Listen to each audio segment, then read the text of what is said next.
en matière de recherche, surtout sur les personnes humaines, il faut être très prudent.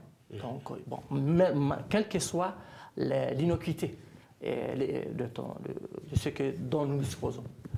Donc, vraiment, mais l'enfant,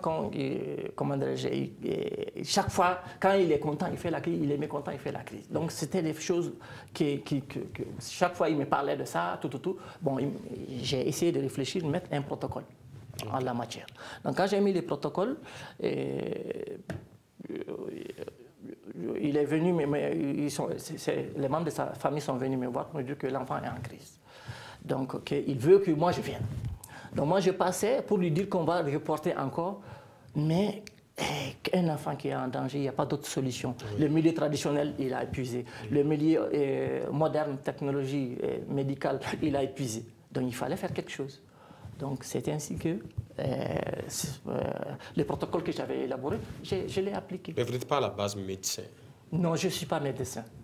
Non, je ne suis pas médecin. Mais est-ce que vous collaborez? J'ai fait les sciences biologiques. J'ai travaillé avec le centre collaborateur OMS de l'Institut, qui est actuellement érigé en institut. C'était un institut à l'époque, en 1994.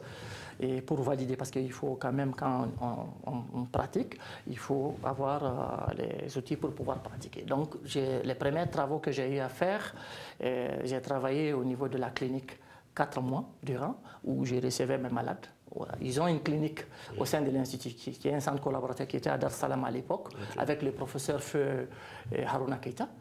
Et il y a le collaborateur avec lequel j'ai travaillé, c'est le Dr Kamara. Donc c'est avec lui que je recevais les patients donc, pour les traiter. Et donc voilà, c'est comme ça qu'il y a eu une attestation. Après, il y a une carte professionnelle qui a été délivrée pour que je puisse quand même étant donné qu'il n'y a pas une structure qui permet d'évaluer des innovations technologiques au Mali, quand même il faut trouver un cadre légal d'exercer. Donc c'est comme ça que nous avons d'abord collaboré avec ces centres collaborateurs. Mais quel rapport vous entretenez aujourd'hui avec les médecins traitants? Bon, on est en train d'explorer, parce que vous savez que l'OMS encourage l'intégration des innovations locales dans les systèmes de santé. À partir du Covid déjà, l'OMS a compris l'importance de l'intégration des innovations locales dans le système de santé. Et il se trouve que la drépanocytose, c'est une maladie des Noirs, des Africains. Et nous avons des innovations en la matière depuis tout ce temps. Il se trouve que, ou bien c'est ça? Pardon? Il se trouve que, ou bien c'est la maladie des Noirs?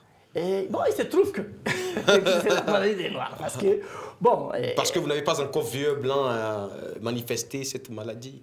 J'ai pas compris. Parce que vous n'avez pas encore vu un blanc manifester cette maladie? Au fait, c'est extrêmement rare de trouver ça chez les blancs. Voilà. Bon, moi, je n'ai pas voulu vous dire, donner un peu l'étiologie de cette maladie selon moi, ma conception. Ce que j'ai vu